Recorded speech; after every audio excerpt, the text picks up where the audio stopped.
Welcome to the 43 tank fish room tour. Tank number 2. We're going to be looking at my 55-gallon angelfish tank. So down here in the 55-gallon, I have a group of angelfish that I've been growing out. They're around 1.75 inches, maybe 2 inches. They're getting a nice size. I'd probably call these like a medium to a small angelfish. They're definitely getting up there.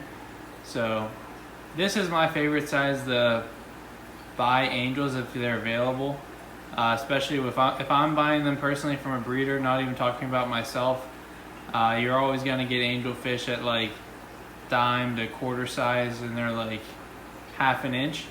This is the size I really like to get them at if they're available and they're not too expensive.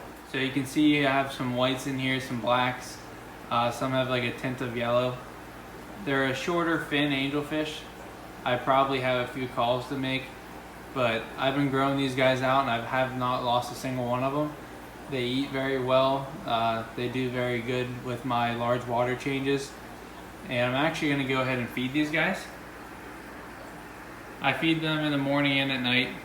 Right now they're eating a lot of flake food. I'll also give them algae wafers because I have Plecos in this aquarium. But let's go ahead and feed them some flake food.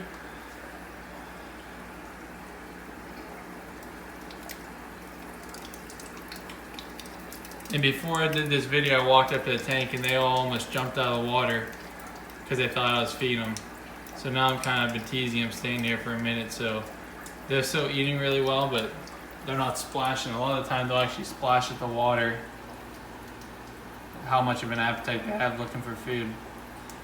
But angelfish are very nice fish. They are a very common fish. They've been around for years. Not too difficult to breed. They're not the easiest fish to breed, but once they start breeding, you have adults, they're pretty easy. The hardest thing is just raising the fish with the feedings and water change schedule. Angelfish are in the cichlid family, so they can be semi-aggressive. They're one of the fish I'll say they're more so semi-aggressive towards each other. So angelfish are more aggressive towards other angelfish whenever it comes to maturity and there's males and females and they're trying to pair off. Besides that, I'll have angelfish with rams, smaller fish, and typically 90% of the time they show no aggression to those fish, at least to the extent of chasing them down and beating them up. They're not going to act like a typical cichlid, but they are in the cichlid family, just how rams are and discus are. They are a type of cichlid if you had to classify them.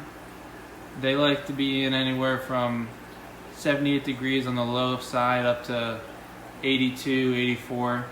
But most people keep angelfish around 80, 81 degrees. And these guys are right around 79 in my bottom tank, and they're doing just fine. Angelfish like to breed. They're an egg layer. So a male and female will spawn on typically a vertical surface, whether that be a large leaf or typically used in the breeding hobby like a slate leaned up against a wall or a breeding cone. It kind of simulates like a log falling in the water, and they'll go up in between there and they'll spawn on an angle or on a big like Amazon leaf. So that's their breeding behaviors. The parents will guard their fry until they hatch, and there'll be a small school until they eventually reach a size where they all start to swim away from the parents and they are more dependent. So the parents will guard them, but the fry don't really feed off of the parents like a discus. They will feed off of algae, food, live organisms in the water, especially brine shrimp in a home aquarium setup where you're feeding them directly. So they're a pretty cool fish. Another thing I'm going to go ahead and show in this tank are the bristlenose Plecos, because I want to show off everything in the tank. There we have a older male. He's not too old, but you can see he's developing some bristles on his nose.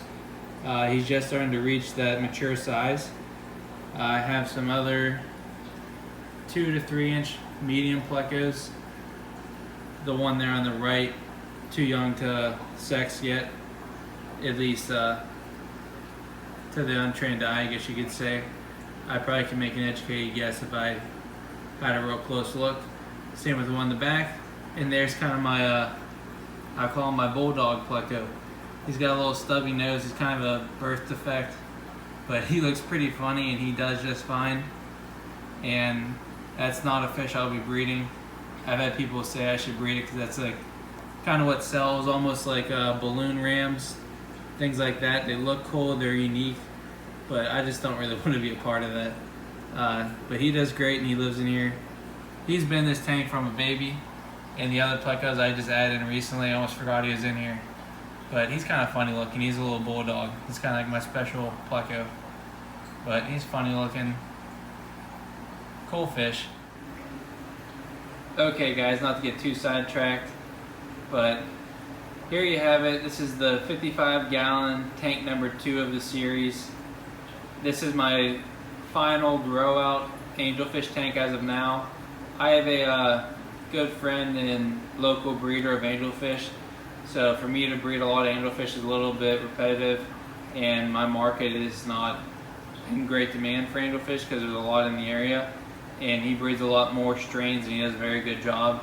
So if anything, I've talked to him and maybe I'll buy or I'll trade for some of his babies, and I can grow them out and resell them back for just larger angelfish and just kind of sell them after growing them out, or sell them for future breeders of things that he wants to grow out anyways. So that's kind of my angelfish situation. I had bred these and I kept them and grew them out, but I'm no longer breeding the parents. And that about wraps it up. I don't have a whole lot to say about this tank because it's pretty straightforward, and these angelfish are relatively common. But they still do great for anyone with just a home aquarium who wants a nice school of angelfish.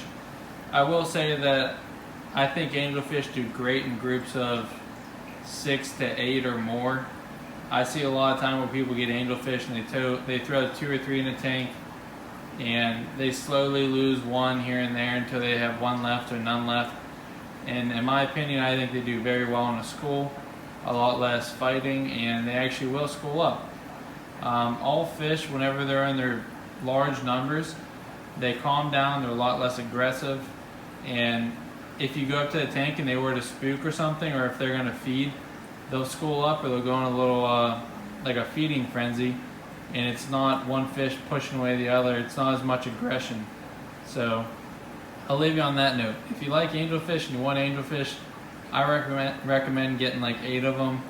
If you got a big enough tank and you have enough space to move them around or grow them out in a large tank, or if you have a smaller tank and you have plans to upgrade by the time the fish are adults, I say go ahead and get a dozen angelfish and do it right the first time. Don't get 5 and add 3 more 3 months later that are smaller than the older ones.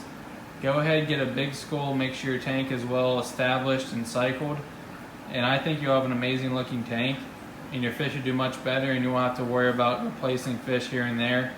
I think those initial 12, you'll at least have 10 of them all do amazing, if not all 12.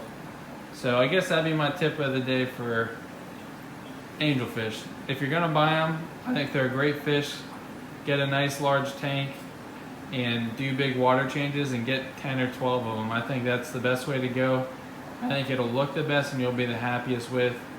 A month from then, 6 months, a year from then, I think that'll be very nice long term. So, like I said, I'll wrap this up. Tank number 2, stay tuned for tank number 3 and many more.